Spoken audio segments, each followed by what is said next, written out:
Hi everyone. Cervical cancer protection में 3 level protection के होते हैं। प्राइमरी प्रोटेक्शन जो होता है बाय सर्वाइकल कैंसर वैक्सीन, जो कि गर्ल्स में 19 to 14 ईयर्स की एज में दिया जाता है। तो 2 डोजेस देनी होती है according to the WHO guideline, और उसमें इम्यूनिटी बहुत अच्छी होती है, लाइफ लॉन्ग प्रोटेक्शन होता है। लेकिन वैक्सीन जो है वो 14 साल के बाद भी ली जा सकती है, लेकिन उस वक्त फिर हमें 3 डोजेस देनी होंगी, और साथ में इम्यूनिटी लेवल उतना अच्छा नहीं होता जो कि यंगर एज ग्रुप में होता है। सेकेंड लेवल ऑफ प्रोटेक्शन होता है बाय स्क्रीनिंग। स्क्रीनिंग से मतलब है कि पैप्समियर की जांच या पैप्समियर और HPV DNA की जांच करी जाती है आपके वजाइना से सेल्स लेके। तो उससे पता चल जाता है कि कोई अगर एबनॉर्मल सेल आ रही है तो इसका मतलब कोई भी लीजन डेवलप हो रहा है।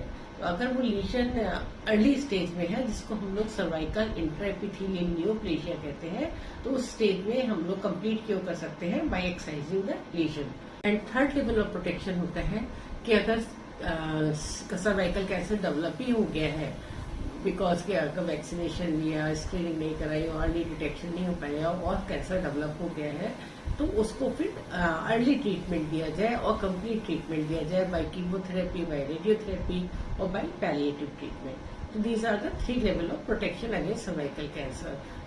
ऐसा नहीं है कि अगर किसी HPV वायरस से इन्फेक्शन होता है तो सीधे कैंसर हो जाता है। HPV वायरस से जब इन्फेक्शन होता है, कुछ तो बॉडी की इम्यूनिटी से क्लियर ऑफ होता है, और अगर पेशेंट वैक्सीनेटेड है तो जल्दी क्लियर ऑफ हो जाता है।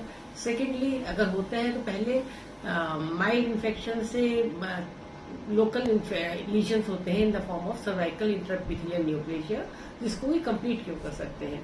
लेकिन अगर वैक्सीनेट भी नहीं किया, स्क्रीनिंग भी नहीं कराई और फिर डिटेक्शन के लिए भी लेट डिटेक्शन हुआ, तब फिर वो कैंसर जो डेवलप हो जाता है तो उसको ट्रीट करना पड़ता है।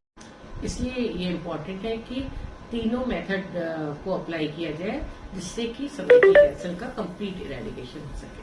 Thank you.